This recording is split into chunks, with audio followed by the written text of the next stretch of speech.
Hello there, and welcome to the Black Dog Podcast Alien Earth first 2 episodes special. Is that specific enough? I think we are so. special. We are plastic knives and forks special. That's what we are. We are. You can only use crayons special. And even then, they round off the edges. They really do. It's not the pointed crayons. Take No. the paper off as well, don't they? That's right. Yeah. They have to put them in the microwave, make them a little soft, just in case. They make sure it's thick paper, so we can't even paper cut people. So there we are. So Exactly. or ourselves. Yeah.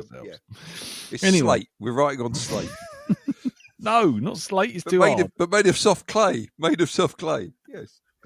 It's made of Play-Doh. Anyway, I'm Lee. I'm Darren. I'm Elton. And this episode is about Alien Earth because we watched the first 2 episodes, We did. and I had some thoughts, and then in the Facebook group, people were like, "I bet you got some thoughts," and we were like, "Yeah." Are we allowed to do this? Are the What do you mean? podcasting gods allowing us to do this? I don't know.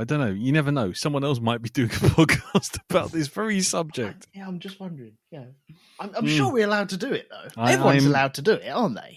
Yeah, Yeah, of course. Do whatever you fucking like. Paint the sheep green if you like. Go outside the lines. It's all good.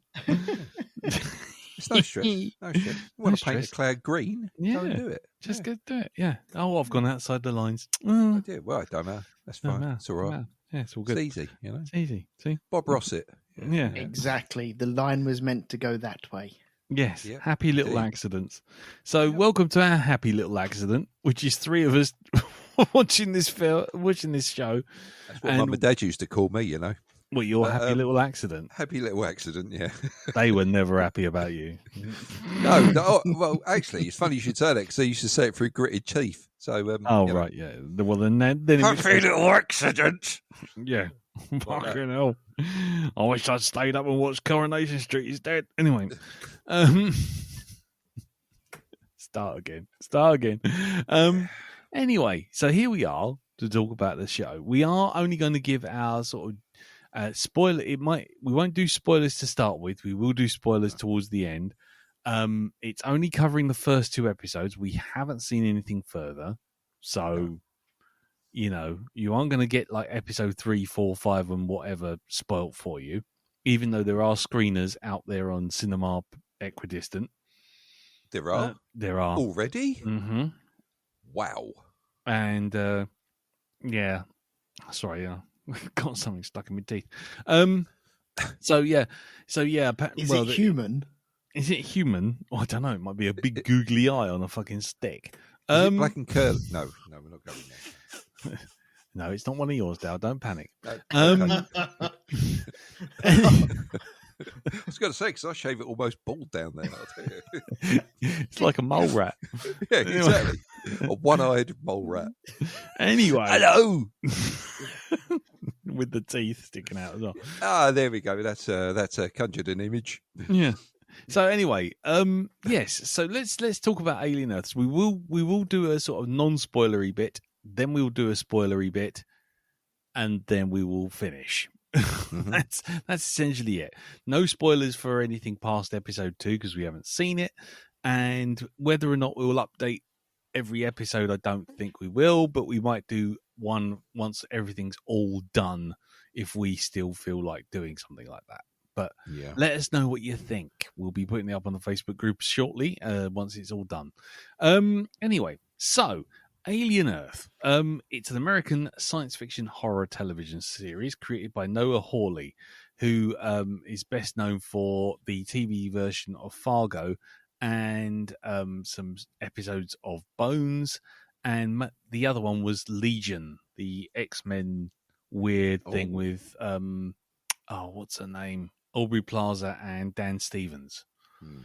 So he's you know, he's a kind of, I wouldn't say a safe pair of hands, but he's certainly done adaptations of TV or film to the other medium. Let's put it that way. He's done it before. He's got form.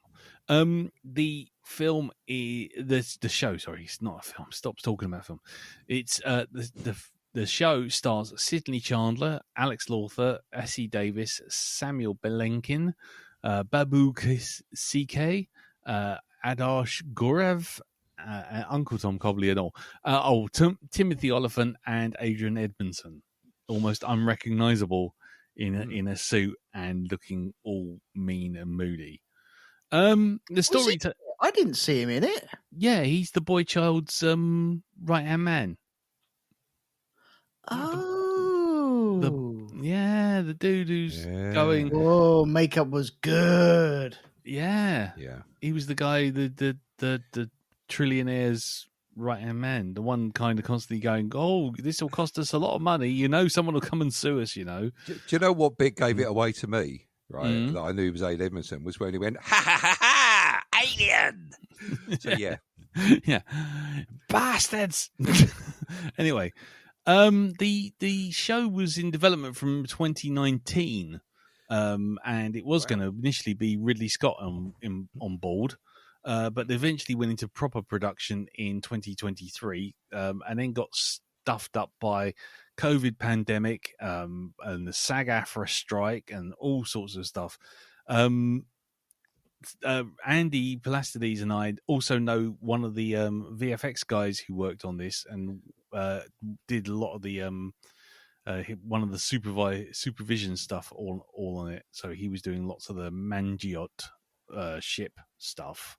Mm-hmm. I won't say anything more because otherwise it might incriminate him. But Lee Stringer was working on it, and I think he's been on the Derelict before, and we've had him on there.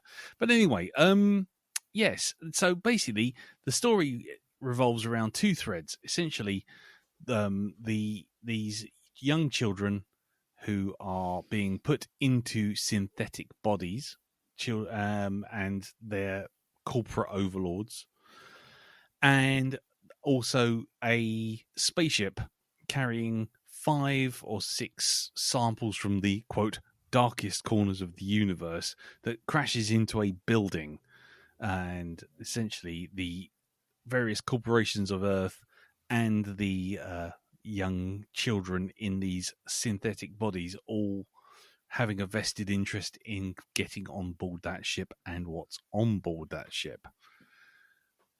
You can probably guess from the title Alien Earth what's on board that ship, but you know, there you go.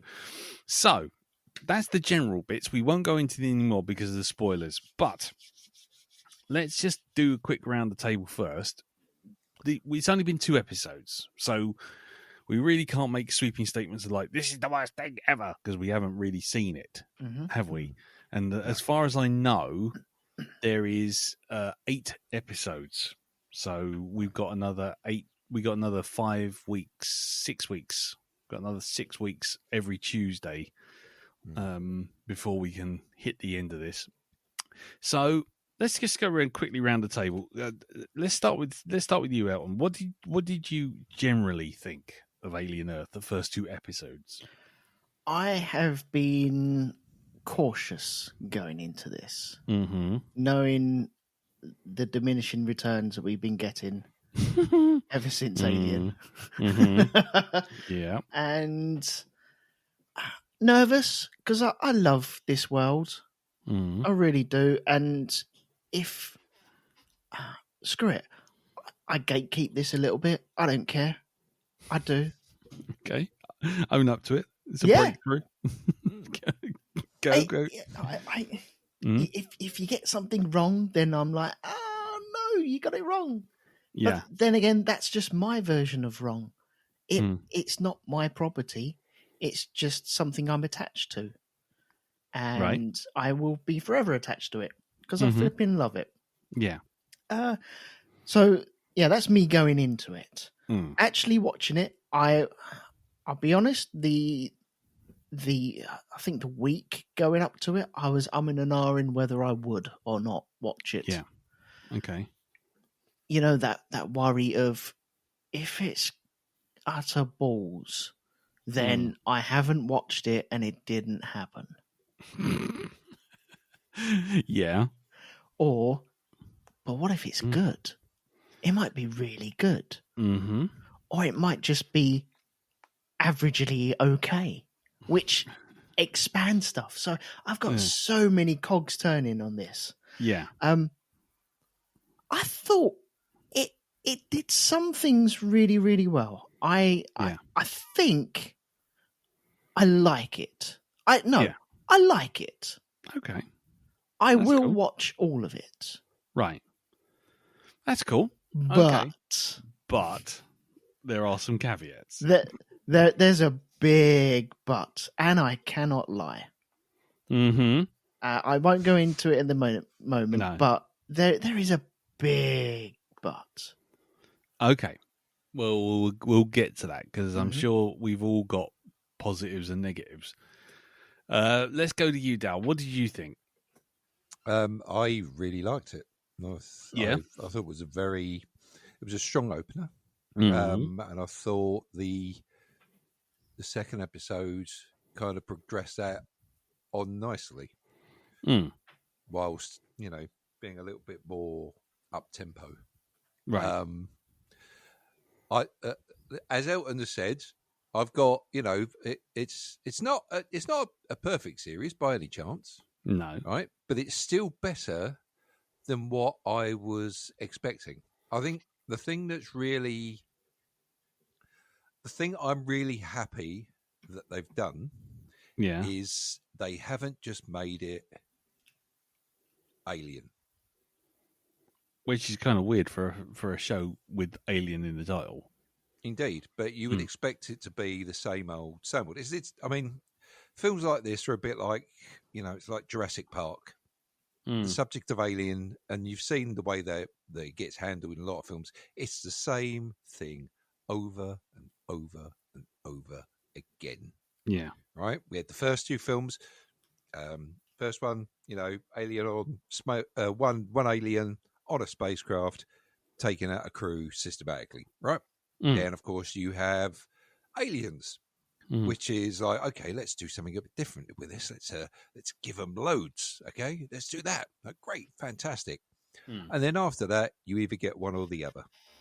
You either get Alien or you get Aliens, because nobody can think of anything else to do with the actual thing, which is why I'm thankful they've done what they've done with this, and they haven't just it's not and I loathe to call it this, but they call this a lot in other films, the xenomorph. That's not the only threat in this, and that's what I like. Yeah. And that's the thing that's really got me kind of hooked in there. Right. Is the fact that we've got these other things that we don't know about, these other mysteries. And may they all be revealed to us as the series goes on. Okay. Cool. Yeah, right. Okay. So for me, this is the non-spoiler section, so don't worry, you're not going to have to panic. My general thought is, as a show, how can I put this? As a show, it's good. As a standard show, it's good. As a part of the Alien property, it's average. It does what it needs to do. But the one thing that keeps coming to my mind, at least, is that they're not really as bothered by it being an Alien show as they are about it being a Blade Runner show. And I will get more into that in the spoiler section. But essentially, it's like you can see where the interest lies in what the writer's doing, what Noah Hawley's doing. He's more interested in a certain thing than he is the alien element of the Alien show. Yeah. It's and like I say, I can't say anything without going into spoilers, so I'll just leave it there. My other problem is that it's doing a thing which a lot of the Alien sequels started to do, which is we've made this thing, we've got this thing, it's far too powerful. We'll show it being super powerful, but people can't die this quickly, so coat everything in plot armor. But again, I can't go into that without too much spoilers. So I'm finding it on the one hand as just a general sci-fi show. I'm enjoying it.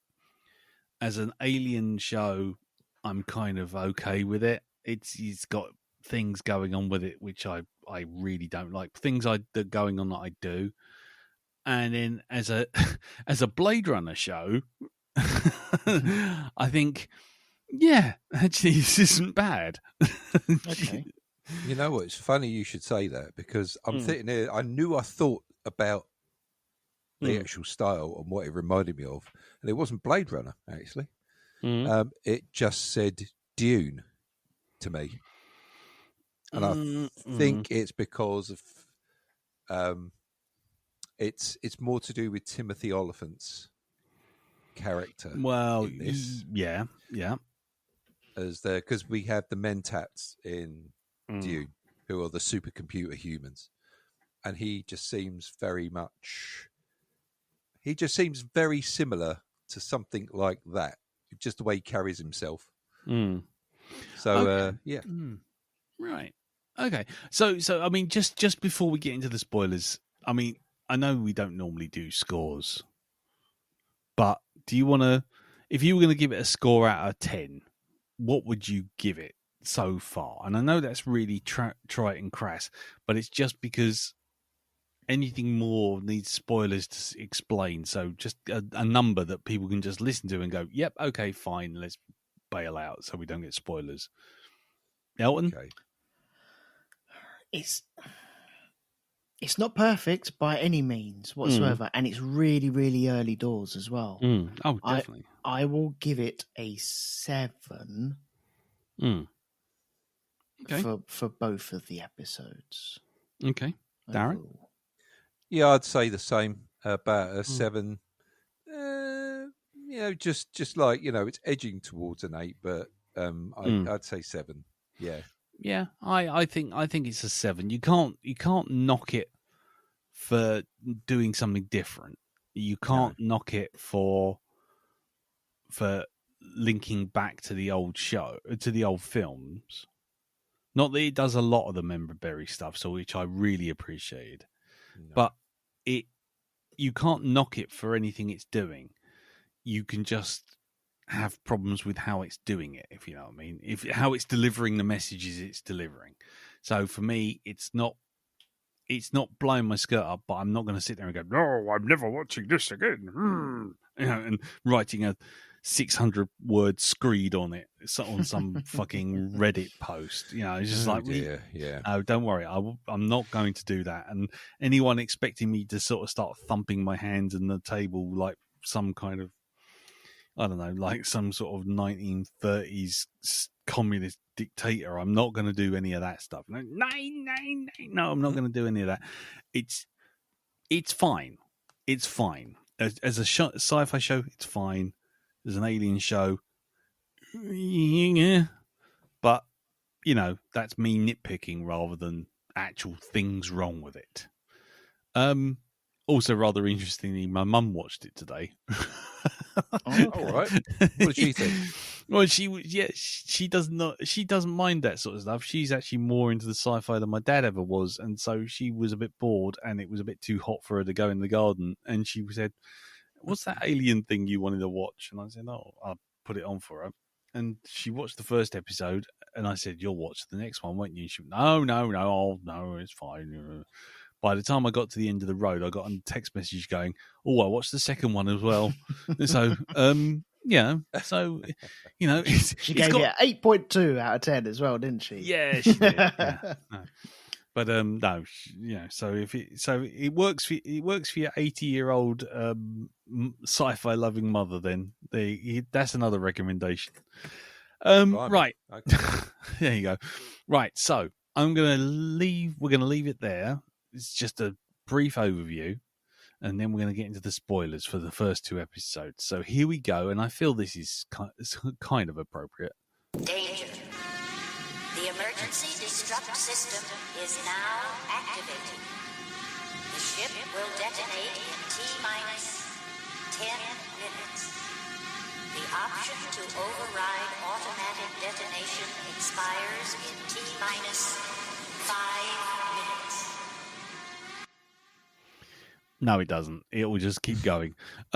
So here we are. Yeah, in the spoiler zone. Right. So I don't know how we're going to do this spoilers, but I just maybe we should just throw things out into the pot, what we liked, what we didn't like. I mean, the story is focusing on the young girl who becomes Wendy, the synth. Mm-hmm. Okay, I can already hear in the background. And I'm just going to lay a very out. small door opening then. I or think is that so. Darren? Yep. I think so. And essentially, her friends, who are all children who have all got diseases, who are all put into the bodies of grown adults. It's the development of synth hybrid technology, something that we haven't seen in the Alien universe before. But I think it's safe to say that the first episode kind of, for the most part, lays out the question: what is it to be human? Is it the brain is it the brain memories and all that sort of thing inside an artificial body, or something else? Before we get into the alien side of things, what did you guys think of that? Darren?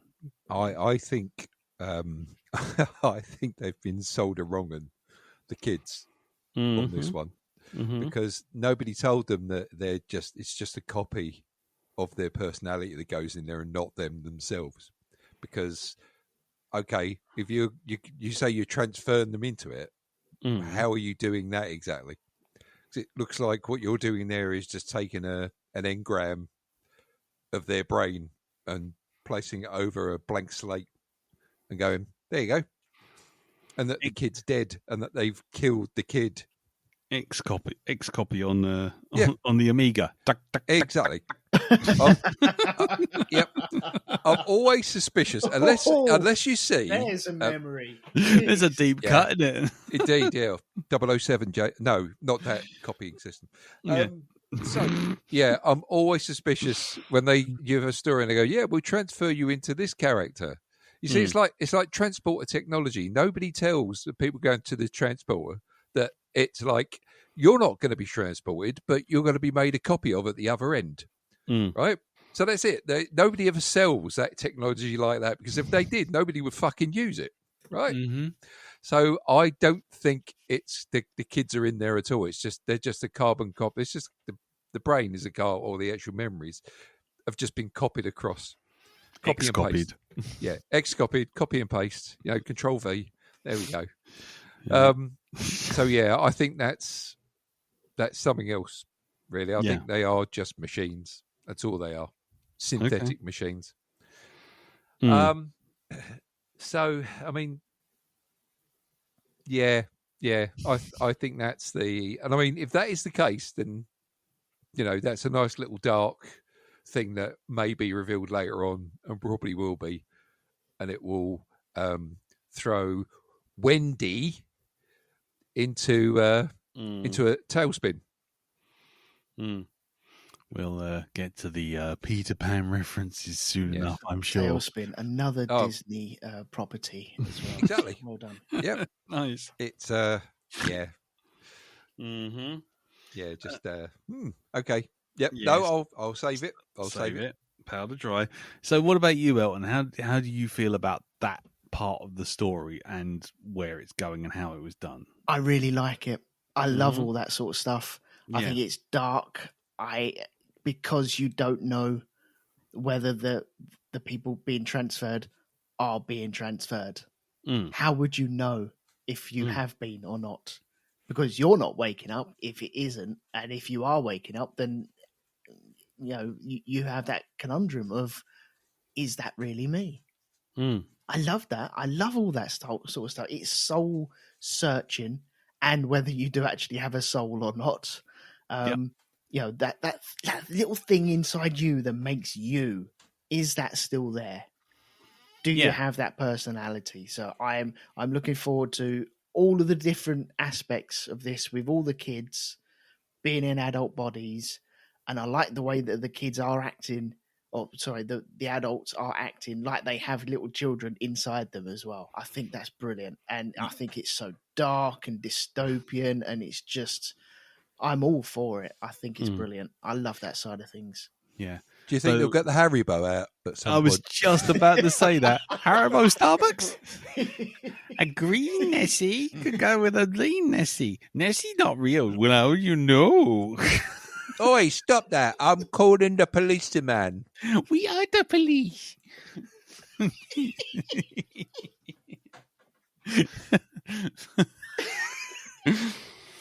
Oh God! I wish I'd had the Haribo jingle queued up for that. But I mean, for me, that was the thing. As soon as they did that, I thought, "Oh, this is interesting." And then she basically.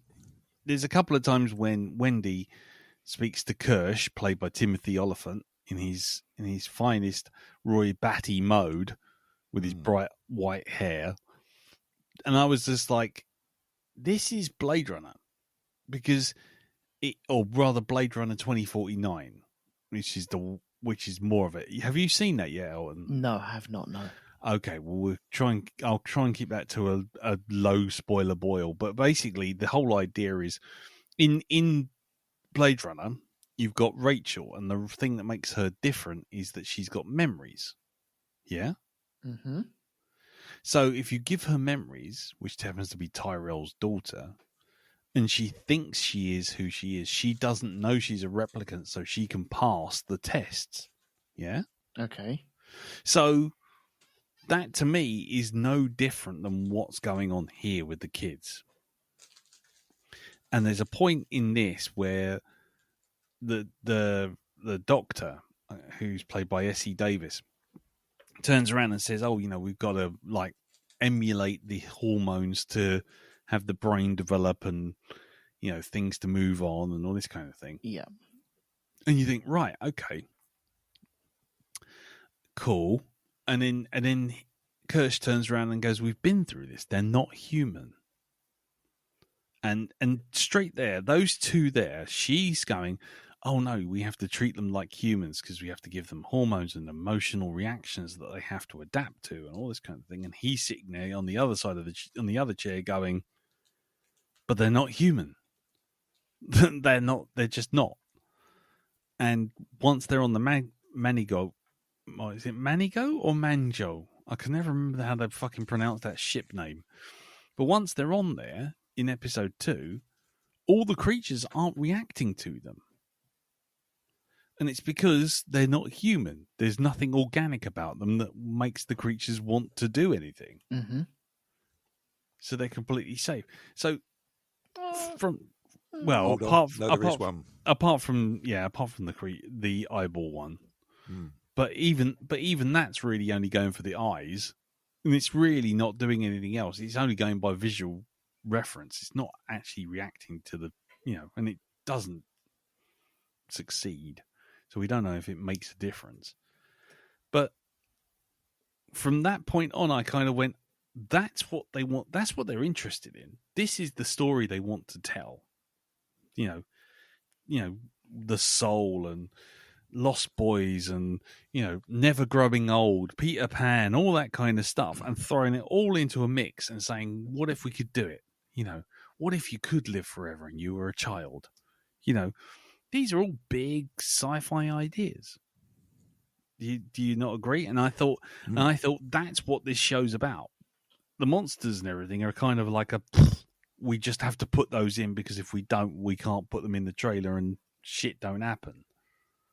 Then why not just make a Blade Runner TV show? Because they're already making a Blade Runner TV show.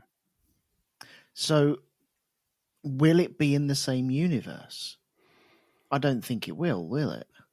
This show won't be in the Blade Runner universe. No, but they're kind of intertwined, though, aren't they? I know they're not. Hmm. Well, yeah, they are kind of related. Yeah, they There's are. hints. That subject does get brought up. Are they in the same universe, Alien and Blade Runner? I don't think they are, because they set out the stall about the major corporations, like 5 corporations running the Earth. Yeah, you only hear about 3 of them. You hear Wayland, Prodigy, and then they mention that on the moon colony, is one called Dynamic, and that's all you hear. I thought there was another 2 that you heard as well. No, I don't think they actually mentioned them. I don't think they mentioned them. They said there was 5, but they never said anything else. Okay. But maybe I'm wrong. I mean, I'm quite happy to be wrong. I've only seen this thing once and heard it twice because Mum was watching it in the room next door. But yeah, so that's why I was coming at it from the Blade Runner point of view. It's like, it just seems like they're more interested. The show's more interested in the synths and the transhumanism elements. So, if this was a Blade Runner TV show, would you be happy with that? Yeah, with what they're doing. Yeah, if you're following Wendy and the Lost Boys, and the protagonist was Morrow, that security guard who's a cyborg. Mm-hmm. And because you got all 3 types, haven't you? They lay it out at the beginning. Yes. You got synthetics, which are actually just artificial people. Then you've got hybrids, which are human minds in synthetic bodies, and then you got cyborgs, which is cybernetically enhanced humans. Mm-hmm. And all 3 of them are represented in the first 2 episodes. One by cyborgs, the Morrow, the genuine synth is Kirsch, and then you've got the Lost Boys as the kind of hybrids. Yeah. And when those are all in play, the story seems to be more interested and more engaged. When the monsters turn up, the show just kind of goes, yeah, there they are. Look, there's some gore. Woo! And then just kind of move on without too much impact about anything. Because I think that's the easy stuff to do. But it's also the least interesting, don't you think? Yes. Yes, it is. Because I really like the story. Well, I don't know. I like the synths story. I don't like rubbing it in as, oh, look, Peter Pan. It's Peter Pan, isn't it? Yeah, okay. We all know this. You don't have to tell us again. But then again, don't forget, Elton, Peter Pan. Don't forget that. Yeah. I was going to say, at this point, enter stage left pursued by a bear, Darren. I do have something, before I forget it. I imagine Darren now has his umbrella and top hat ready as well. Oh, I do, yes. But I don't think Wendy is supposed to be Wendy. I think Wendy is Peter Pan. And I'll tell you for why, because she's got the sword and she did the actual bloody pose as well. Mm-hmm.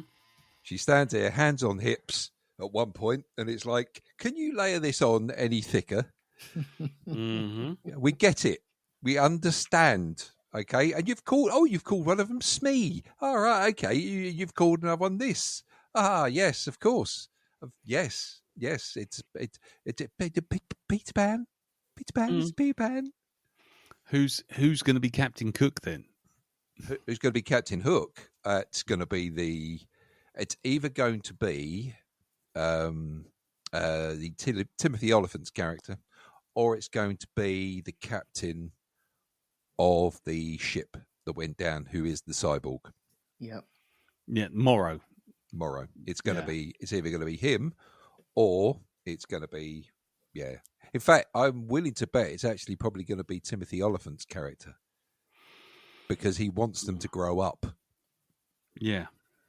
Will the alien have a little clock inside it? Oh, can you imagine that? If it bit his arm off or something, bit his leg off, you can, or his hand, or something. It's no good doing all the stealth stuff anymore, because you can hear it coming from a mile off with all the tick tock, tick tock, tick tock, tick tock. Well, you say that. I think you've already heard it. Because it's the hum. It's the hum. The hum. It's got something inside it that's No. what Wendy is picking up. No, it's not something inside it that's like triggering it. There's a bit it's a bit, and I saw it this time because Mum was watching it. There's a bit just before the whole mission kicks off in the first episode where Wendy's in the test lab and they're doing this thing where it's like, raise your hand if you can hear the noise. And so it goes, doot, and she raises her hand. And then it goes, deet, and she raises her hand. And then it gets really high and she raises her hand again. And then finally you don't hear it. You don't hear it at all. And you don't even, and on the screen display, you see it just tremor, just a touch. And she raises her hand and you hear the two scientists over by the TV that she goes over to go, that's at 75,000 hertz. That's higher than any animal's hearing.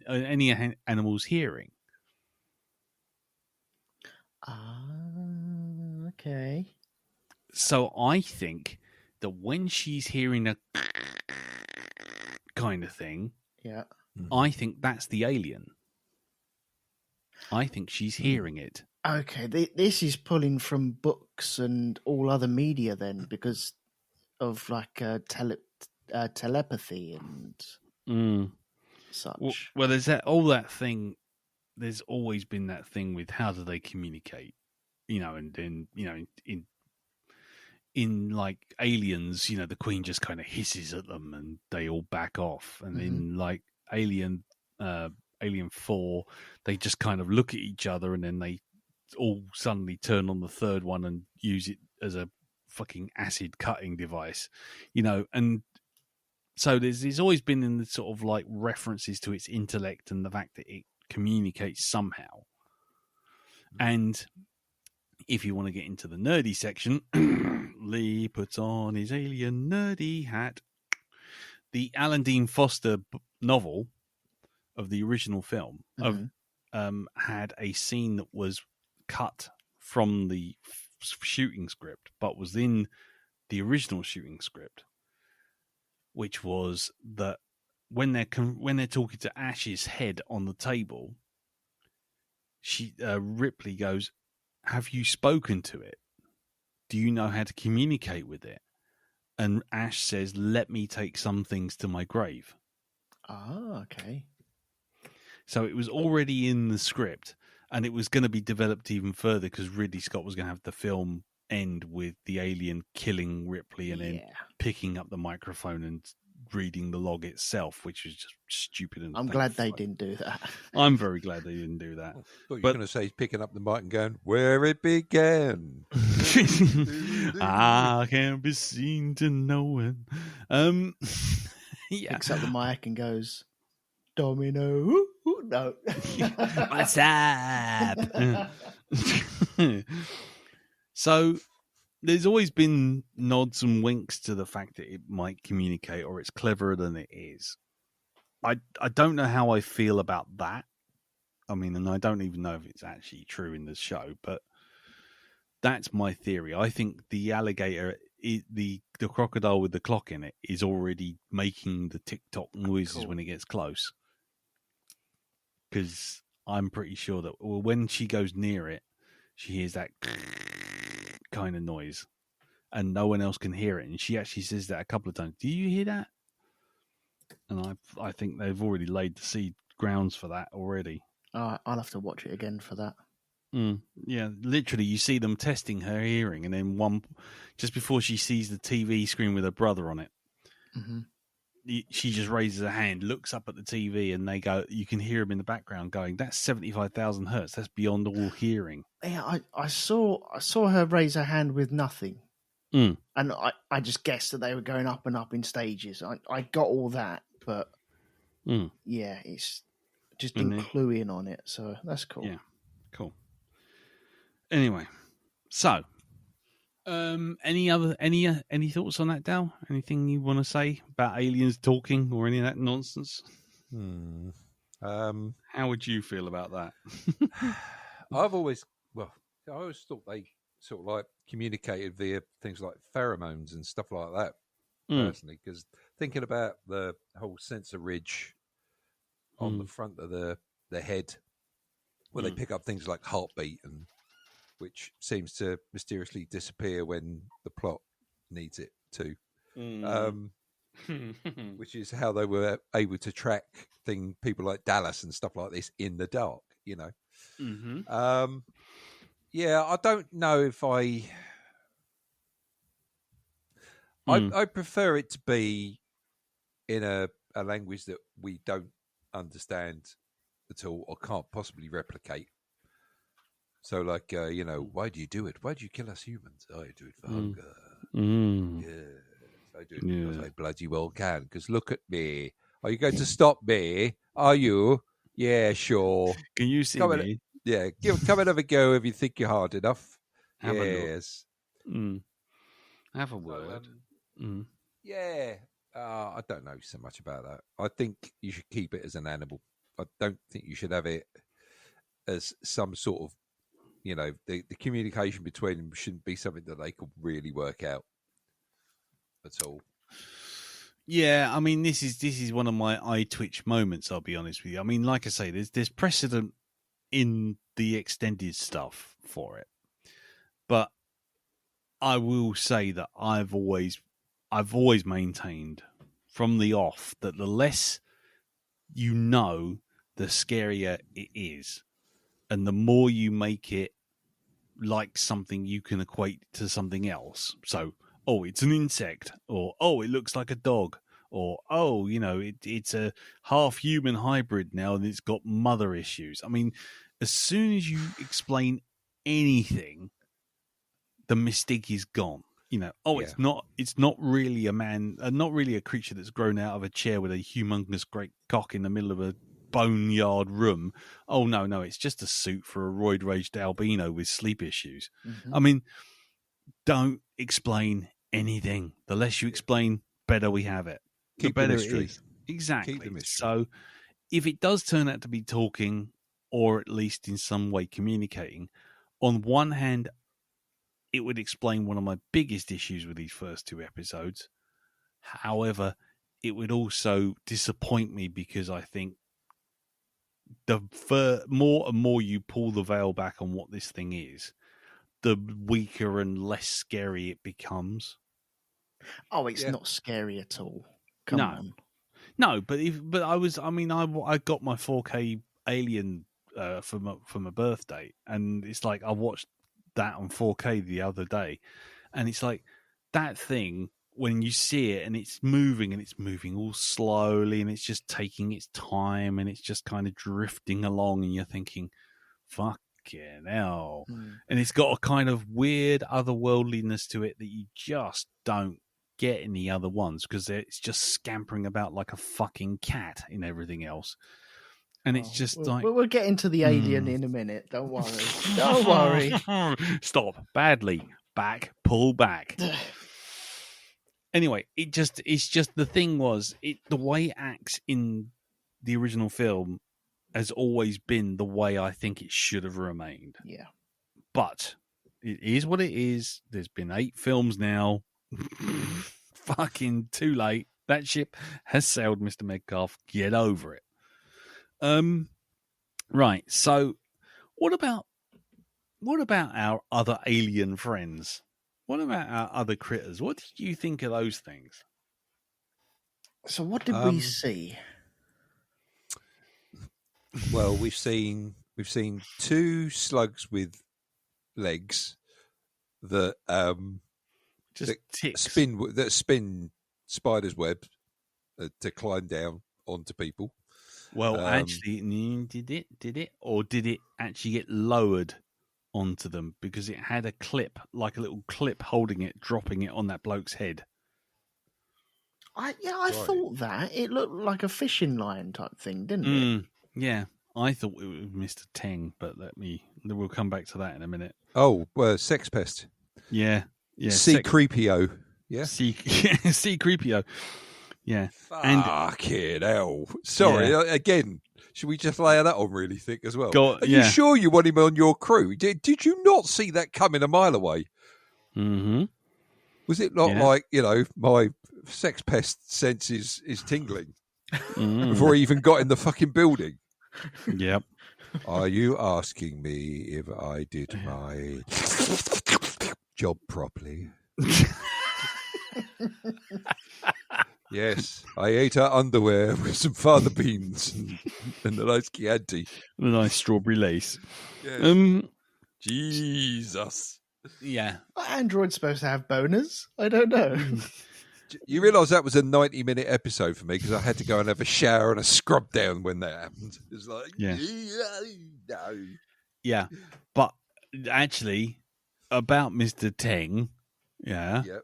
creepy sex pest alien robot bloke, yeah. Yes. Firstly, Morrow says something interesting, which is he says he's going to leave her alone and sit over in the corner unless he wants to be working for no pay for the next 65 years. So that's the first thing. Second thing, why is he getting paid? Do they actually think he's human? Oh, they must do. And secondly, yeah.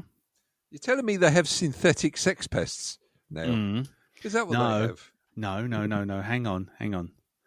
But secondly, when you see the boy genius in the first episode and they're saying, oh, how's he doing? And he's looking at like Wendy and all this kind of thing before they get put into the thing. He's standing in a booth.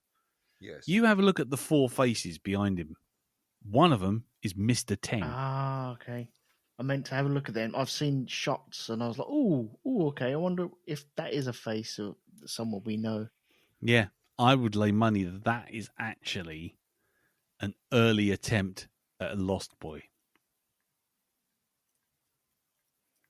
Okay. Put on board that ship. And that's why they know about the problems with the brain. Didn't they say that an adult mind can't handle it? It's not elastic enough. It's too stiff. Yeah. So I wouldn't be surprised if Mr. Teng was a first generation fuck up and they stuck him on the Mango, whatever the fuck that ship is called. Mango? I'm going to call it the Mango. Yeah. They put it on the Mango and he fucked everything up because nobody understands why the samples have got out.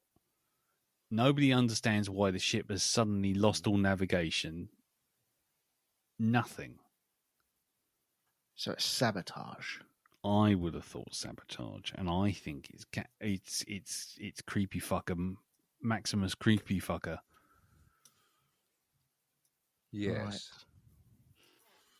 Right. How say you? So he basically stuck him on the ship to get it out of the way. Yeah. I don't know why they just didn't off him, but yeah, but also because he could be useful for sort of like corporate sabotage. Do you know what I mean? Mm-hmm. Yeah, I suppose he could.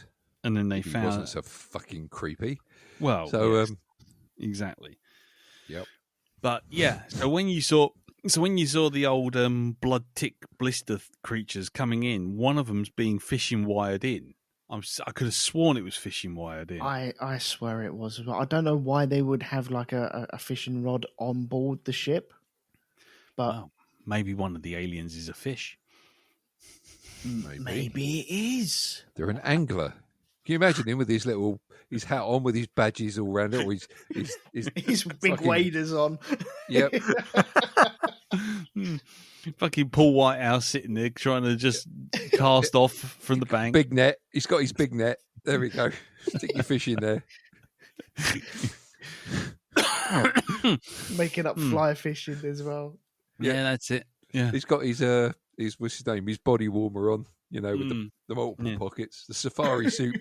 The safari suit body warmer. Yep. Trying to thread an actual hook through a maggot. That's it. Yeah, a lesser red spinner or whatever the fuck they call them.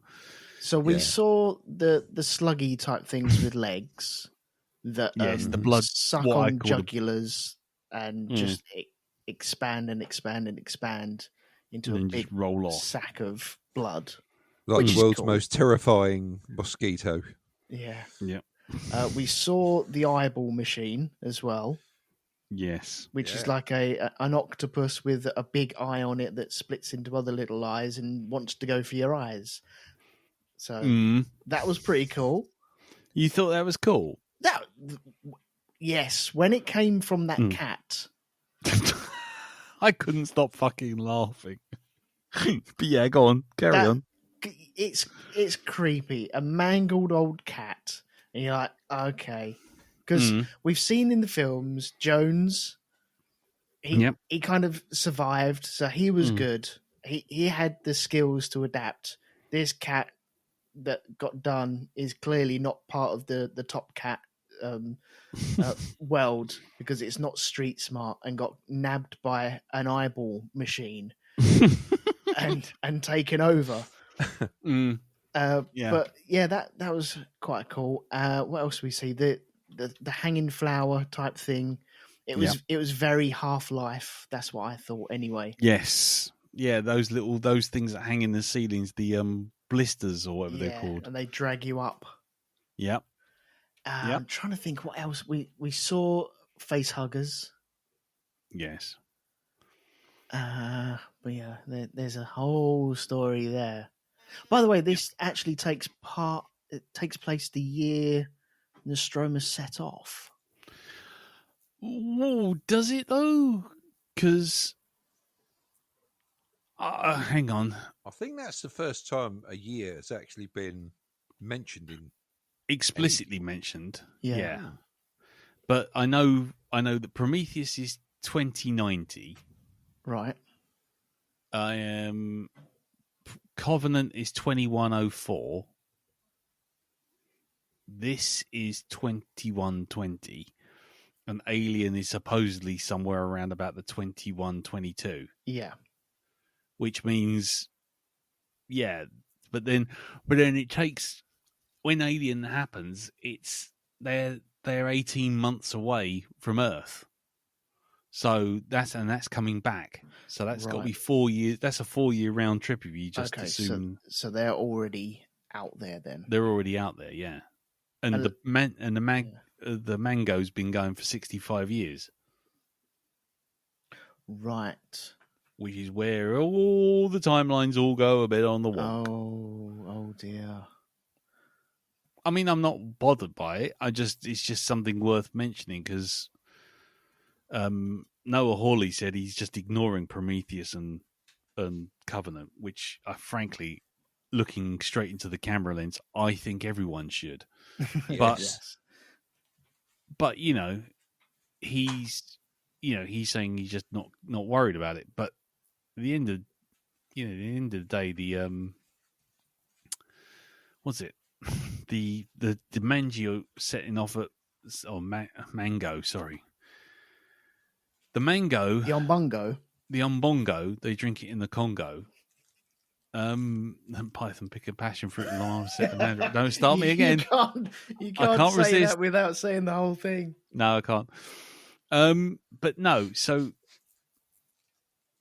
oh God Almighty, what the fuck is that? It's you with that, and it's me with the words Ice Cube.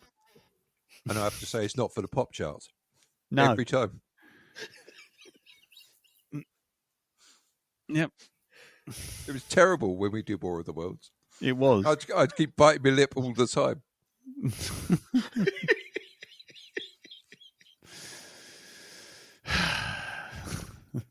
So the timelines are a little bit wonky. The timelines are totally fucked. But what does canon actually mean anymore in the Alien universe? I mean, AVP fucking had a prelude that started in the fucking Aztec era. It doesn't matter. It really doesn't matter. I don't think. No. Anymore. It's so mashed up. It really you just live in the world that you like. That you're presented with. Yeah. But did I forget any other monsters? Because I'm sure there's a couple that we haven't seen. There's a couple we haven't seen. There's definitely one that is in, how can I put it? It's in like a yellow box. And when the Lost Boys go into that lab, it fucking goes absolutely berserk and then headbutts its windscreen and cracks it, but we don't know what that thing is. Oh, that's right. Yep. Yeah. But no, I yeah, I think that was it. That was all of them. So you like the eyeball creature, yeah? Yeah, it's like the baby Yoda, isn't it? Baby Yoda. Is it? It's the small little cute thing. Come on. They're going to make toys and plushies out of it. I don't remember Baby Yoda trying to bury itself in someone's brain and pretend to be an eyeball. You know, it's yeah. Yeah. Okay. Well, what did Baby you Yoda's guys... not the right sort of, you know. Dang. What did you guys think of the monsters then that we got? Go on then, Dal. Well, like I say, this was the thing that kind of motivated me to watching it, just because I was glad it wasn't just the alien in this, because it's like I've seen this already. Then in that case, but you're going to enter into it some other sort of, you know, predator-ish sort of aliens from different parts of this universe that they're in. Rather than we're not just having to stick with the one thing that we already know the capabilities of. We already know what it can do. There's no surprises there, right? It's the same old thing over. But we don't know what these mysterious things are going to do. Yeah. Right? And I was like, I hope we get an example of how terrible these things are, you know. And we kind of did with the slugs, with the whole thing of it, you know, sucking enough blood out. And then just sitting there. Yeah. It's yeah. I mean, for me, this is just bias, though, right? I already freely admit this. I think the problem with the monsters that we've seen so far is that they look like they've come from generic sci-fi horror movies. They don't look interesting enough. Or shall we say, believably weird enough. Because the eyeball one, which is my big bugbear, immediately made me think of this. Somewhere in the dark and nasty regions, where nobody goes, stands an ancient castle. Deep within this dank and uninviting place lives Burke. Hello. Overworked servant of the thing upstairs. Burke, feed me. But that's nothing compared to the horrors that lurk beneath the trapdoor. For there is always something down there, in the dark, waiting to come out. Don't you open that trapdoor? You're a fool if you dare. Stay away from that trapdoor. 'Cause there's something down there. Yeah, that. I love that little campy voice at the end. Because there's something down there. Yeah. It was just. It felt like someone had asked their kid to make a monster. Do you know what I thought? I thought it's really nice to see Mike from Monsters Inc. still getting work. It really is. It's just This is great, man. This is such a comeback for him. Yeah, and it was just like, what can we do? I know we got an eyeball on a bunch of legs, and then the other one is, oh, my cat got a tick the other day. Oh, well, maybe if we make it as big a tick. What you mean, like how big? Like as big enough to drink all the blood out of a human. All right, then. Do you know what I mean? They're not alien enough. That's the thing. No. And they're too relatable because eyeballs on this planet, there's a million types of eyeballs on this planet. And yet it's got like the iris and it looks too familiar. It's not alien enough. I've got the way to combat the eyeball, though. You just need to have a box of eyelashes nearby and just throw them at it. Ow, ow, oh no, ow, what is that? Get it out, get it out. Can you see it? Can you see it? Where is it? Pocket sand. Throw pocket sand. Ah! Blinking dust. Jesus fucking Christ. Slap it so hard its contact lens comes out. Nobody move. Nobody move. Nobody move. It's here somewhere. Yes. Yeah. So I mean, I know it's become like the iconic other creature in this so far, but to me, it looked utterly ridiculous. And it looked like the sort of thing that you wouldn't blink twice, pardon the pun, seeing it in in Doctor Who or in Scooby Doo or in The Simpsons. Or exactly, or The Simpsons or Wednesday or the Addams Family or any of that stuff, or Trapdoor, as I already mentioned. And it just looks naff. It looks like the naffest, it, churn it out and fuck off early monster that you could ever think of. I know, here's an eye, here's some tentacles. What's it do? I don't know. It replaces your eye. Brilliant. Now what? Aye. I mean, the plant looks like it could be pretty damn evil, but we haven't really seen it do anything. But we saw the old extra proboscis thing come out and try and look around for a bit.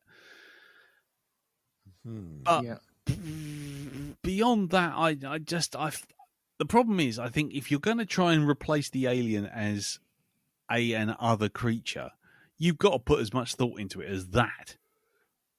And they don't. They look hastily cobbled together extra things. Ooh, what can we do? Well, nobody likes bugs. All right, then fine. Well, my cat had ticks the other day. I had to take it to the vet. Brilliant. That's one. Yep. What about this? Oh, well, I've just bought myself a Venus flytrap. Fan-fucking-tastic. That's good. And what about this? Well, actually, I went to Specsavers the other day, and yes, yeah, my kid drew this, and it's like, right, brilliant. The problem with these monsters is that they seem like deliberate monsters instead of them being alien creatures that just so happen to kill you because they do their normal thing. If they did that, that would be scarier. That would be creepier. Maybe this eyeball thing does that so it has a body to move around in. We don't know yet. No. But and the tick thing, it's just trying to live. Who said that DNA would actually work with it? We don't know. I'm getting too deep into it. But when you have a creature that just goes about its business, and I think the original Alien, you had a creature that just did its business in the literature because it was on that ship. I didn't hear that, so I said in the litter tray. Oh, damn it! You did his business in the litter tray. It just went about its normal daily life, and because it was an alien, it just performed those things, and it just so happened to kill a crew because it was doing its normal thing. You've killed this thing even more for me now, because I've just got it sitting on a bus, going off, get some shopping from Sainsbury's, just going about its everyday thing, maybe putting some washing in the washing machine and maybe hanging it out on the line, See, reading the newspaper with a hat on and a pipe.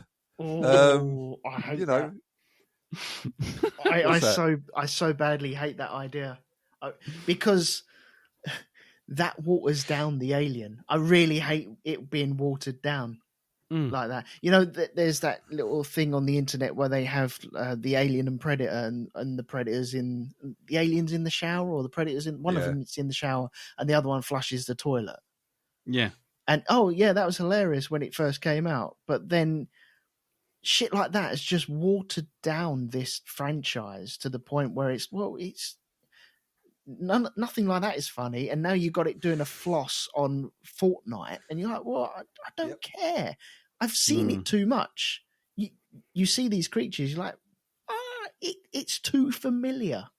Yeah, but that's always been the problem, isn't it? I mean, that's the Jaws thing. That's what Alien and Jaws got right, because they didn't have monsters that looked good enough to be shown in broad daylight, so they hid them, and by hiding them, let your imagination do the work. Same with Michael Myers in Halloween. Yep. You only see him in bits, in shapes, in darkness, in shadow. Your brain does the rest, and that's infinitely more scary than something going ooga booga with fucking flippy floppy arms and like CGI gloss all over it, dripping and throwing KY in every conceivable direction like some kind of bukkake party. Mm-hmm. It's just like, no. Yeah, I genuinely have to say that the other monsters are the weakest part so far because they just feel like an afterthought. Okay. What happens if that thing that was breaking the glass is like a baby Yautja? Oh, what, like a predator? Yeah. Oh my god. Exactly. Then I will throw what little goodwill I had for this show out of the window with a hearty fuck you and just be done with it, because it makes the universe so much smaller. Yes. Yeah. You know, it's like everywhere the alien goes, there's a predator not far behind. I don't think that'll be the case. Now, I'll tell you for why. Okay? I hope not. It's a bit like the MCU, right? Okay, and Sony's version of the MCU. Okay, Now you'll notice that in the Sony version of the MCU, they actually mention and show like glimpses of characters from the MCU, but in the MCU they never really talk about the Sony stuff at all. And that's what this is like. Okay, with the Predator stuff, you've got alien stuff filtered through it in different fucking bits of its media, like Alien versus Predator for being the big one. But I've never seen in an Alien film any mention of the Predator at all. No. And I don't think it's going to start unless it does. But so far, it's, it's like the Predator universe is the Sony MCU. Yeah. That's it. Yeah.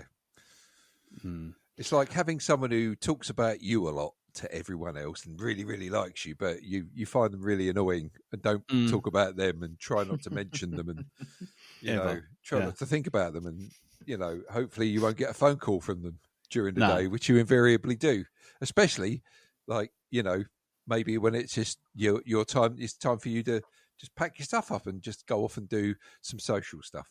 I don't know. I feel like we're about to unlock a core memory. I'm not going any further than that. I've already said too much.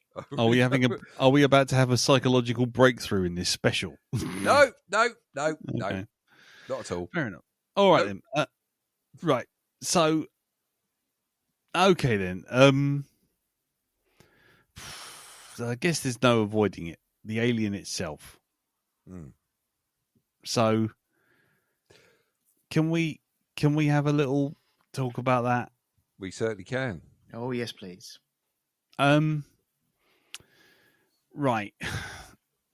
Firstly, how do you think it was portrayed?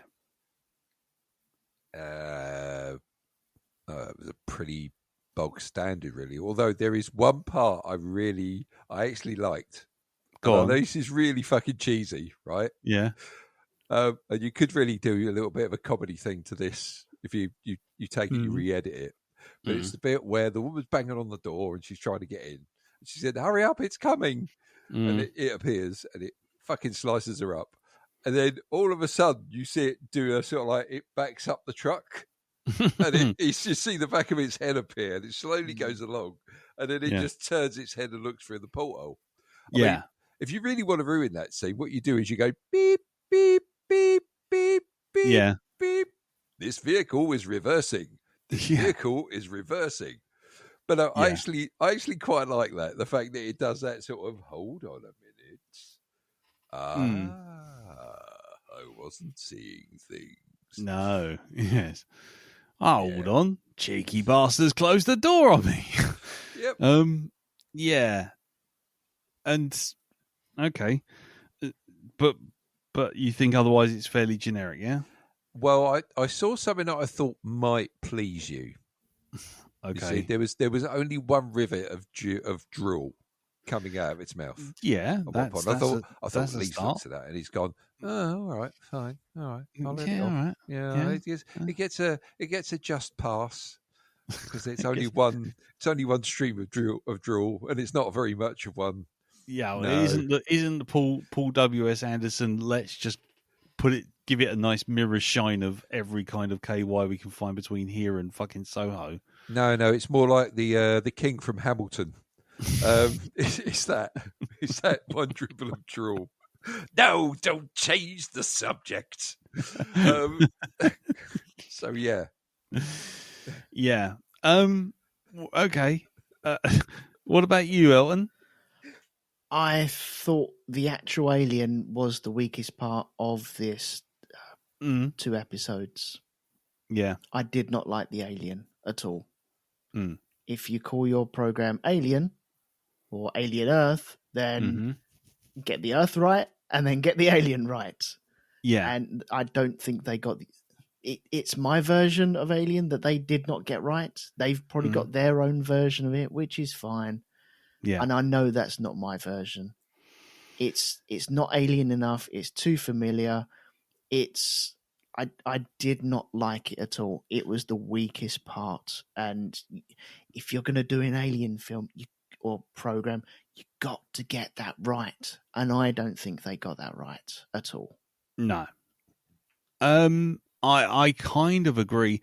I think the problem I've got with the alien itself, again, this goes back to my point about, like, it's a better Blade Runner show than it is an alien show. The monsters are generally all in fairly weak. The atmosphere is also not nearly as creepy enough as it needs to be for a show about monsters and spaceships and dark corridors and creepy shit. But the alien itself is entirely driven by what the writer needs it to do. And what I mean by that, because that's a fairly obvious statement, but what I mean by that is it is literally controlled by plot armor magnets. And essentially, to make you aware of how scary, how dangerous it is, you get scenes where it will literally go into a room of Ponzi partygoers and murder all of them, every single one of them, in less than 30 seconds. I mean, tearing people in half, you name it. It's absolutely ruthless. Similarly, there's 3 soldiers standing behind Morrow when they capture him. The alien gets out of his little pouch that he's been caught in, jumps up, murders them, runs down the corridor, murders at least 3 other people that you hear down the corridor, then goes around the corner, murders 2 other people, and then comes back to Morrow and then fucks off again. And it's just like, this thing is not stopping for nobody. It's like, it's got the biggest hard-on for killing everything in a room instantly. So when Joe, the ever-living,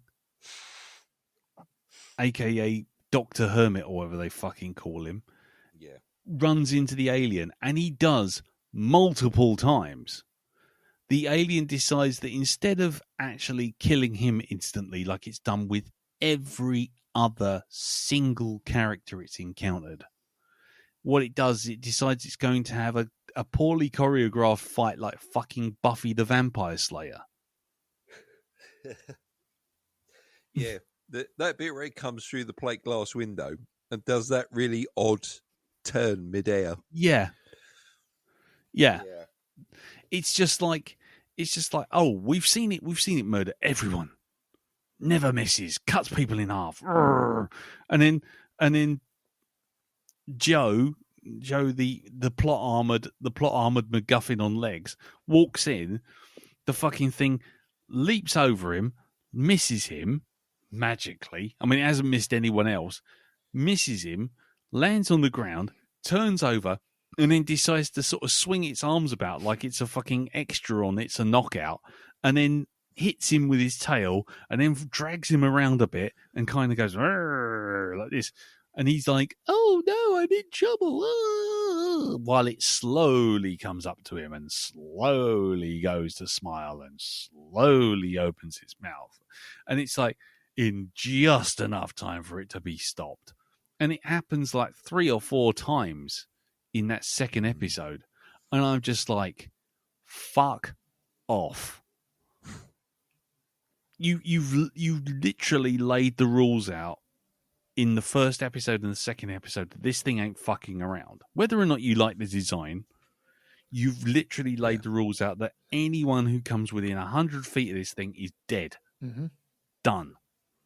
You're behind a door. It's gonna headbutt the door until the door explodes. If you sniff in its general direction, it will fuck you up. If it's standing on a piece of art sculpture behind you, you're dead. If it's looking the other way, dead. It's just like, it's just death machine. It's just literally just like dead. Unless you're Joe, in which case it'll miss you, go, wave its arms about like a fat man at a buffet, and it'll just kind of waddle up to you and it'll kind of knock you to the side listlessly with a fucking tail and go, I'm going to eat you, I really am. It's like, fuck off. That was the one bit that they needed to get right. That monster is lethal. And then by the end of the second episode, it's now come after him, grabbed him. The eggs haven't opened to get him. Mm-hmm. And then it's fucking dragged him out of a window and out of the ship. And you think, oh, well, now he's really dead, because not only has it dragged him out of a window, but it's fallen like several thousand feet to his death, because the ship is jammed into this fucking stairwell that we've seen. But nope. Here's the trailer for episode 3. Oh, by the way, there it is, threatening him again. And oh, by the way, there he is standing there with Wendy. And oh, look, guess what? He must have been rescued. He's like, this guy has survived more encounters with an alien in 3 episodes than Ripley did in fucking 4 films. It's just stupid. There's a point where you just go, look, you don't care about the alien. You don't care about any of that shit. Just let's just stop. Let's just stop with the pretense. Fucking put it in the corner. I don't know. Have them shoot it. And let's just get back to the Blade Runner stuff over here, because that's the bit you care about. Am I wrong, do you think? No, you're not wrong. No, Mm-hmm. It's like the jump across the stairwell. I hated that with a passion. I did not like that at all. I don't know. I found that quite funny, actually. So, I don't know where I want to leave this. And fuck me, it's an alien. Yeah. Yeah. But go on. I did not like that. The backing up. The first thing when he was at the door and backing up slowly, the first thing went through my head was the sound of a vehicle reversing as well. And I'm sure, honest to God, as I was watching that, I was like, okay, someone is going to splice this into something with like a doo, doo, doo on it, and I don't like the look of it as well. I know they all look different. I don't like the look of this one. I think it's one of the worst looking ones. I like the fact that it went into that room. I like the fancy dress party.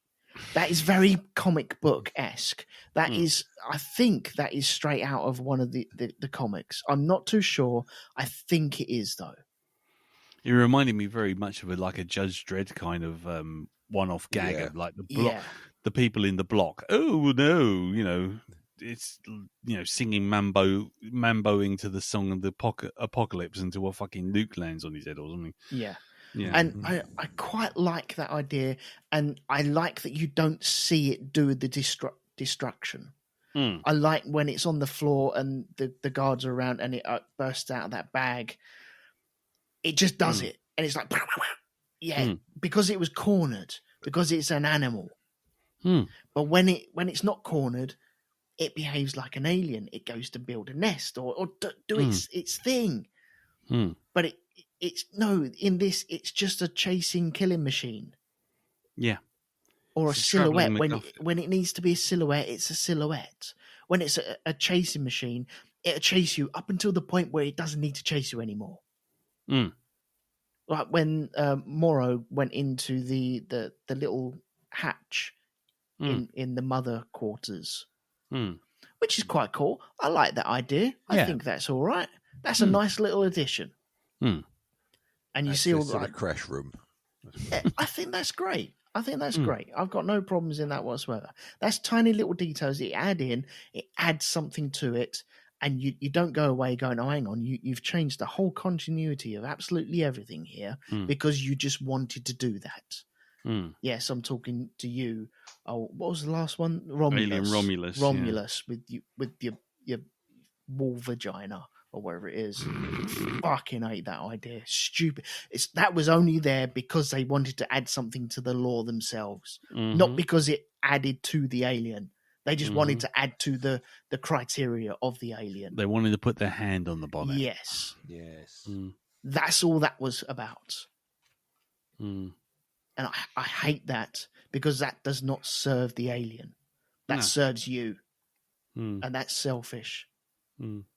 And yeah, I just, if you're not doing it for the media's attention, the actual media and building that up, then you're doing it for the wrong reasons. And this, I like that it's dangerous. You can't get anywhere near it, but it either needs to always be dangerous, or it's never dangerous. Yeah. Well, it's the rule. It's the narrative rules of the game, isn't it? If you constantly see something kill everything and do it super quick all the time, every time, without fail, then your brain is immediately, that's what's going to happen. But no, fucking Weeble the plot armor elf just kind of wanders about, gets attacked by it, and it just suddenly decides that it would much rather do a fucking Legs and Co. dance routine than it would do killing him. It's just like, no. In Alien, where there are a number of aspects where you see it thinking, like when it sees Jones in the cat box, where I forget her name at the very end. Lambert, where it does the Lambert thing. It's thinking. It's going through the motions of what's going on here. I'm digesting what's going on in this situation. And it does it a number of times through that movie. So you're like, okay, that is what it does. It didn't go into the room and just go, spin around like a Wile E. Coyote with, I don't know, knives on it. It's not always like that. No. But in this, they've already deemed it to be like that. Yeah. Which means as soon as you've put that rule out, as soon as you've laid those rules out and you've done it very clearly and very explicitly, then when it doesn't do that, you just go, but why? Oh, because it has to do that, because otherwise the plot can't happen. Yeah. You know, and it's like, and then with every trailer for every episode, you're still seeing Captain Plot Armor stumbling about, and there's fucking Wendy with him. It's like, oh, so she'll find him, will she? And he'll still be alive, will he? But are you surprised they put the alien in the first 2 episodes? Because you could go through, theoretically, 6 episodes and not see the alien. Or do the Game of Thrones thing, show something at the very beginning and then never show it again until the last episode. And I don't know. You could do that. You could. What about you? What do you think, Dal? Oh, I don't know. Do you have to show it in each episode? That's the thing. Because there's only so much you can do. I think someone's tapped out. You know what? I was just thinking about this actually. And there was a shark film that I saw, which I thought was the way they treated the shark in that. I thought was actually quite good, right? It was a film with Blake Lively, and it's The Shallows. The Shallows, right? And they treated the shark like a serial killer. and you didn't really see it, but you saw more of its effect on the area it was in, and you didn't get to see the full thing, even though you know what a fucking shark looks like.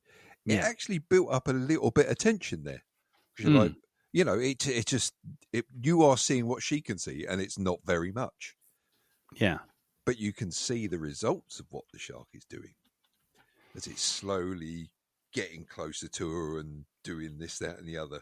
And it's like, will she get out of the water? Is it going to suddenly come out of nowhere and just gobble her up? So maybe that's what they should do with this. You know, I don't know. Maybe that every time it goes into attack, you should see it from its point of view and never actually see it. You see, maybe you see the hands, the claws come out, and the tail fucking strike. You know, do that sort of scorpion thing. Yeah, but maybe you shouldn't actually see the alien at all until like the very last episode. Do it like that. Why not? Yeah, I guess the problem is you call it Alien, people are going to expect an alien. Yes. Which is you kind of paint yourself into a corner just by doing that. You've also got a get out clause because you've introduced no matter what you might think of them, they are also alien as well. Yeah. Oh yeah. So you can turn around and go, oh no, hold on. We didn't say that it was the alien. We just said alien Earth. And look at all these other aliens we've provided you with. Yeah. I mean, I did kind of think that initially when they were talking about there being more than one alien creature on board this ship. Because it reminded me a bit like the original plan for Halloween, the John Carpenter's original plan, was that every entry into Halloween wouldn't be the same Michael Myers story. It would be another horror story that just occurred on Halloween. And I think if that sounds good. I like the sound of that. And I think, so Halloween 2 would have been a completely different story. Halloween 3 was a completely different story. So if they did Alien like that and said, this is a different creature in the same universe, because, it's not like there isn't precedent in the series so far, because we had the Marines going, is it another stand-up fight or another bug hunt? We've had that. So they've obviously had to fight other things. But I don't know. To me, if they'd done that, on one hand, I'd be kind of going, well, where's the alien in the Alien movie or the Alien TV show?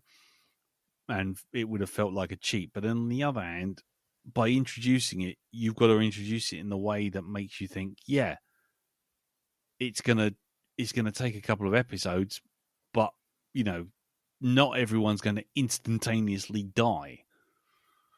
And now I think the problem is that since they've shown that the synths, the hybrids, and the cyborgs aren't detected by the creature,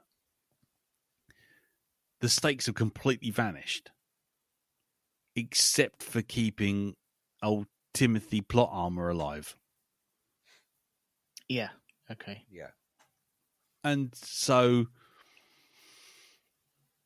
that's my big problem. That's my big problem with the whole thing. And that's why I was saying, I don't think they shouldn't have even made it an alien show. I think they've had to make an alien show because that's your foot in the door. That's your easy IP to sell. But they clearly don't give a fuck about telling an alien story. They want to talk about transhumanism and the future of mankind and the nature of the soul and what is human and all that kind of big, juicy, in-depth things. But then they have to go, oh God, we got to do a fucking Scooby-Doo episode where everyone's running around corridors while the mad monk runs behind them, going, and the music's going, da, da, da, da, da, da, da. And it's, and I can tell you right off the bat without even having seen it that episode 3, Wendy's going to get old Tarquin, Tarquin plot armor away from the alien, and she's going to spend the rest of the episode getting him out of the building, and old Kirsch, Timothy Oliphant, is just going to mop up all those alien creatures, and they're going to get taken away to the Prodigy building. And that way, you've cleaned up the mess. You lay the groundwork for everything can get loose now, but it's inside a building that can be easily destroyed, or it's on an island. Do you know what I mean? It's their base is on an island. It's they're going nowhere. Those creatures are going nowhere if they get out. So you get Alien Jurassic Park. That'll get done, and then after that, it's all corporate bollocks with the Yutani people wanting their ship and their samples back, and that's where it's all going to go horribly wrong. To me, it feels like I already see where it's going. I'd like to be surprised. I really think I will be, because Noah Hawley's good at writing this stuff. But the fucking Alien itself, they've kind of over-egged the pudding in too many ways. They've gone, oh, it's like the Alien in Alien 3. Anywhere near it, you're dead.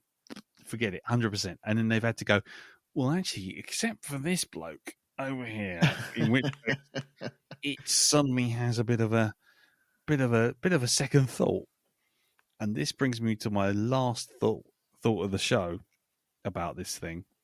And then after that, you guys can take it wherever you like. But where I was saying the crocodile TikTok, was the and she can hear it. I reckon the only thing that explains the plot armor is that it can hear her as well. And I reckon it's not killing him because it's being held back because she is in some way special and magically telling it to back off. Okay. If that is the case, I'm going to be kind of miffed. I'm not going to lie. If the whole point of having her as an artificial being with super duper powers is just to have her talk to the alien and further undermine its mystery, I think I might be a bit done with it. But we don't know for sure. Get ready to be done with it. So you're not big on the old Manifest Destiny thing for this character because you're very special. Very special. You're the only one who can hear that, audience. Did you? You're the only let me one. repeat it, right? Because she's special, right? Which means like she's unique, right? But it means like she's very special, which means like she's very, very unique. Did you know? Right, well, I'll explain it again, right? Okay, special is where it's like, where it's like you're not part of the usual crowd, right? Okay, and like you've got more stuff going on than the average person, right? Okay, that's special. But then you're like, you can take it up a notch and be very special, which is like even more special than you were before, and that's her. And that, I mean, I just sort of drop that in there. I'm not saying that we're going to use it, even though I've overemphasized it. I'm not saying it's an important thing. But do you get what I mean? Like, because she's special, right? Do you know what I mean by special? Have I explained this enough? Because if you didn't get it, I'll go through it again. That was the original scene that, when she was standing by the bed and the bloke. They cut it for time. They did, yeah. I think we've over-egged the custard, so just maybe reel it in a bit. Oh, okay, no problem. I'll take it up at Roots, yes. I'll just say she's very special. Wink at the camera. Yeah. Yes. Yes. No, there's not going to be. No, this is not Manifest Destiny at all. No. This is. I'm not foreshadowing by dropping that in here. No. Okay. No. And let's drop that other piece of Nina Simone music in there that they put in a lot of other programs about. I'm just a soul whose intentions are good. Oh no. Don't let me please be misunderstood. Yep. Let's put that in there as well. Because that's never been used before. Even though it has. Yeah. Yeah, definitely has. Can I ask one question? And I think it is an important question. What is special? Well, let me tell you, right? Okay, special, right? Okay. Record scratch. Was that Elton just leaving the building? I've just heard a door creak. Was that Elton just going, I'm not hanging there. I can't, no, I'm not dealing with this. That was the sound. That was the sound of him leaving. I'm done. Yeah, the door closing behind him and just leaving the microphone running. Barnard's bunny in again. Who was the geezer in the corridor hosing down the wallpaper? Ah, well, that's another very special one. You see, you got to find out that's actually her from the future. Right, okay, and she's come back in time, right, to warn them that they've got a mold infection in there, and she's there to help out because she can see that it won't be very good for them if she doesn't deal with it quick, like. Yeah, it was just really weird. He was in like 2 totally different episodes doing exactly the same thing, standing in that corridor in the dark, hosing down a piece of the wallpaper. Maybe that's one of the other alien races. Maybe that's it. Maybe this bunch of sanitation experts is what they picked up on another planet. Are you telling me there's going to be a moment in this episode where a man is held against a wall by an alien creature and then he's lofted up over the Thames by a helicopter just to prove how strong it is? No. What I think is going to happen is the polysil man. Yeah. You're going to have Matey Boy and the alien look at each other from down a corridor. They're going to be facing off, right? And the other alien in the spacesuit type thing just stands there, right? And then the alien itself, right? Okay, will go running towards it. And you'll see it fly through the air. And as it opens its mouth, suddenly the other one pulls up a can of Mr. Sheen and just fires it straight down a fucking throat. And have that, fuck. And it's like, and it kind of stops it dead in its tracks. Smile, while it stands there, just like that. And then they'll cut away to another part of the story, and they'll come back, and it will still be there trying to, scrape all of that Mr. Sheen out of its mouth. Yep. And that's foreshadowing. There we go. That's a spoiler from episode 3. That is. Mm-hmm. Yep. Yep. Thank you for that. That's all right. That's who the geezer with the spray is. Yep. Nice. Yes. He's just going around with a Mr. Sheen. Yep. And it takes off the hat, and it's Morgan Freeman who stands there looking at the screen and just says, "And that's when the alien knew he'd gone fucked up." Yep. He was standing aliens there again. Yep. He was standing there like a Twinkie. I remember when I first saw the alien. He was a tall glass of water. Oh God. I mean, I don't really have much more for me to say because I think my two big takeaways were that it's Blade Runner and why is the alien in this except for plot points and and to show you how strong old Gimboid plot armor is. Well, I'll finish in my little bit then. I'll say I think the look is correct. It looks good. I think the world is good. It looks great. Right. I like all the synths and the kids and stuff like that so far. Mm-hmm. So I've got no problems with them. I don't like the alien itself. No. There was a shot where the ship is buried in the building with the engine still running. That looks so good. Thank you for that. That was brilliant. That was good. I like that. Mm-hmm. It's got proper sort of heft and a bit of scale. I like that. Yeah. No, that was great. Just had an idea. Go on. Right, how they could have done this, right? Called it something else. Don't call it Alien Earth. Call it something else, right? Okay. Yeah. They could have still had the whole story about them picking up these specimens. But what if they didn't actually know that the alien was there, the Xenomorph? What if this thing just hitched a ride back on the ship? Right. That's it. And you don't quite know what it is that's going through the ship doing what it is. And that could be the big reveal at the end. You find out what it actually is. It is, the thing that we've all come to know and love. Well, know and despise, because the fucking amount of times it just keeps it just keeps turning up, and you go, oh, for fuck's sake. Yep. Been let down too many times. Yeah. Yeah. Dal, have you got any last thoughts? No.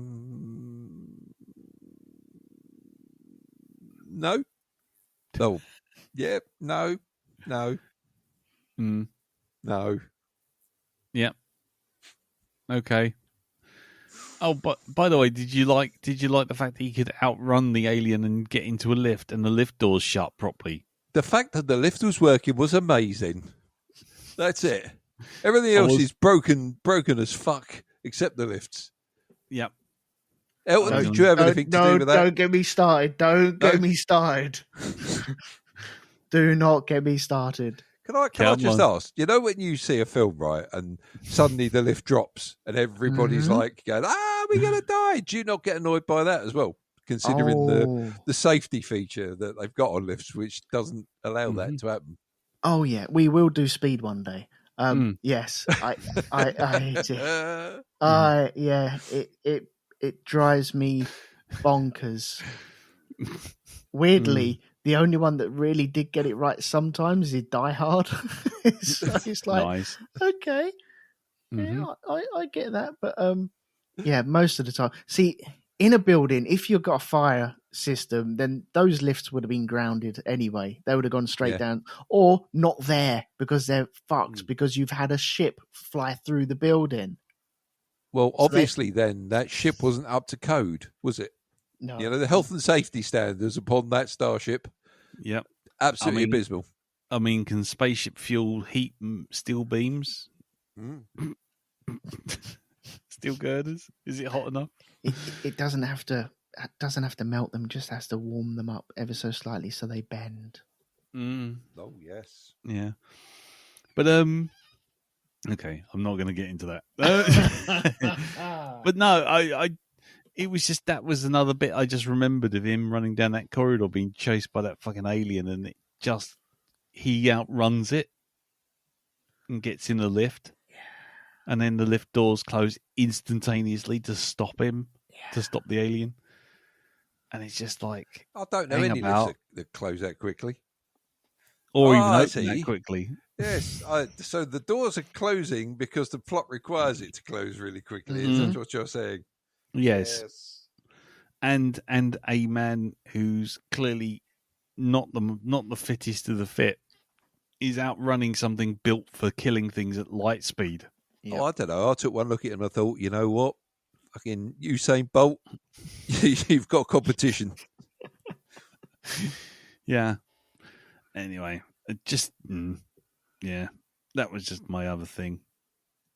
Apart from that, the alien looks like it's just some geek from the torture garden just turned up. He was all just like black leather and a hat. The face. Am I wrong in thinking the face is wrong? Yes. The face is completely wrong, isn't it? Yes. Very much so. If we're gonna put my alien geek hat on, which I said I wasn't gonna do again, but sorry. This is gonna get gross. But the original lips of the thing in the original movie, which was later replicated in the second movie, the original movie, they couldn't find something thin enough and strong enough to be flexible and show the teeth through and be semi-translucent. So the teeth and the gums and the lips were made from condoms. Right. There you go. What? So, yep, condoms. It's in H.R. Giger's diary. It's like condom latex that they could put across the wire where the bottom of the lip is, and they could draw it back. But the thing is, because of the KY jelly, it all goes kind of semi-translucent. So, yes. So what you don't have is a big fat Botox lip that runs over the top. That's like an inch thick, which is what we got in this one. Right. But that's just me being me. That is. I know they're all going to look different, and I feel like I am starting to pick holes in it for no reason whatsoever. But it just, I don't know. I've seen other drawings which look creative, and it's just so far the opposite way of creative. Well, without blowing my trumpet, I did a sketch of one about 2 days ago, and the one thing I always try and do when I draw an alien is try and put it back to the basics, which is it's made of bones, pipes, ridges, ductwork.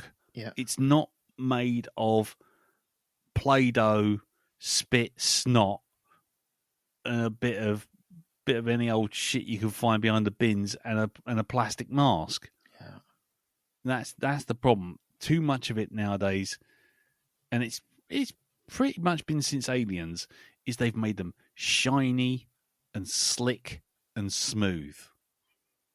In Alien, it's brassy and it's got pipes and ducts and ridges and everything. Whereas, like by Alien 3, it looked like someone had just molded the creature out of a bunch of bubble gum that they half chewed. Yeah, well, that was Michelle Pfeiffer, wasn't it? Michelle Pfeiffer's lips Yeah. were on it. Yeah, that's right. From was it? It was a mold from Batman. Batman Begin. No, Yeah. Batman Returns. Batman Returns. Anyway, let's not get into that again. Okay. Overall, though, do we like the show? Are we want to watch again, Darren? Yeah, I'm definitely going to follow it and see where we go with this. Okay, cool. You know. Elton. Yes, I am going to watch it. I hold no weight in the Alien whatsoever. I like the world they're doing though. So Yeah, if they're doing the world, I'll stick with that. When the alien turns up, I'll just be, okay, all right, that's your version.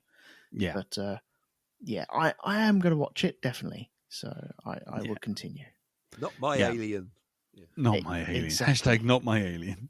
Hashtag HR Geiger rolling in his grave. For me, I'm kind of the same. I like the big ideas. I like the big juicy ideas. I like all the stuff around the corporate infighting. The you'll have to sue me, Wayland Yutani stuff. I like the big ideas with is that really your soul? Do you really exist? Are you really who you say you are? Does having your mind in a body which is just a container just carrying you around, does that make you human? Does it not? All those big questions I love, and I'm down for that. Put me down for that. And I'm totally up for inflexible adult brains put into synths go fucking do la lally, and Mr. Teng being some kind of relationship to that. So give me all of that and just have some colonial marines come in and kill all the aliens and creatures in the next episode and just be done with it, because for me that's at the moment the weakest part. Mm-hmm. And it's interesting if you want to just see a bit of crazy monster stuff, but otherwise it's just like it is what it is. So I will watch it. I will continue to watch it, but like you, Elton, once it gets to the monster stuff, I'm just going to be like, unless it does something really radical. Yeah. The saving the brother is just a pointless waste of my time, because we already know it's going, and the only way it's going to go anywhere interesting is if he actually dies. Well, I think it's heading that way. Well, fucking hell, he's died. Technically, he could have died in 3 fucking episodes. We know for a fact he hasn't. Yeah, but I think it's heading that way because she wants to make him live forever with her. It's the Wendy Peter Pan type thing again, isn't it? Of, we want you to live forever. But if it gets into that, I know we're supposed to be wrapping this up, but if it got into that whole thing of he doesn't want to go into the body of a synth because he sees the point of like, well, no, I am me. I want to live how I want to live and I want to die. Mm-hmm. Whereas Wendy's like, I miss the taste of, I miss eating, and I haven't cried and I ain't feeling anything and all this kind of stuff. There's a good discussion point right there. Mm-hmm. There's a fantastic story you can spin off. The brother wants to grow old and die. The sister doesn't want it to happen, but she's starting to realize that actually maybe it should happen because Kirch wants said everything dies except you, and so Yeah. and there's a whole thing about corporate morality about being immortal and beholden to the company. So hang on, so you're creating an immortal workforce. Yeah. They're property, aren't they? So that's even worse, isn't it? There's a whole corporate nightmare waiting to happen in this universe of people being turned into synths and willingly doing it and then being indentured to the company for 100 million years because their maintenance is dependent on the company. Yeah. All big ideas, but it's got nothing to do with Alien. It's like I say, it'd be better off if it was a Blade Runner universe. It'd be better if it was Tyrell. If that was Tyrell Corporation, you wouldn't blink an eye. You go, oh yeah, this is quite interesting. Yeah. Anyway, right. I've taken up everyone's time long enough. And you know what I'm like with this fucking franchise, man. I could go off on one. So It's Darren's expected, man. It's expected. So there you go. So anyway, what do you guys think out there? Have you got any thoughts? Obviously, we're going to post this up on the Facebook group. If you're going to respond, non-spoilers in the Facebook group. If you want to respond and drop spoilers, by all means, send feedback into feedback@blackdogpodcast.com, and I will bleep for spoilers when we read out any feedback. But yeah, that's it. You know the drill, the usual places. And that's that. Elton, have you got anything you would like to promote, sir, for Rogue 2? If I do anything, then it's over at rogue2media.com, so you can find me over there. Brilliant. Jim's not here because he hasn't caught up with the episodes because life gets in the way of these things, and I was being a bit impatient, if I'm honest. So Jim rightly decided to duck out, but do listen to his stuff on hypnagoria.com. He's got loads of it, and all of it excellent. So go over there and do that. Darren, are you doing anything? Counting the moments until you can go to bed? Yep. Right. Much. That's it. I knew it. I am knackered. That's it. All done. I could have just done this talking to myself. I should have just bought myself one of those budgie mirrors and just talked to myself. 3 hours later. And another thing. And a fucking another. Yeah. But anyway, so that's it. So we'll leave it there. Thank you very much for listening. Thank you, Darren. Thank you, Elton. No and we'll all be back on Tuesday for a morbing time. Oh, Jesus. You gotta love it. So, until then, take care. Tatty bye.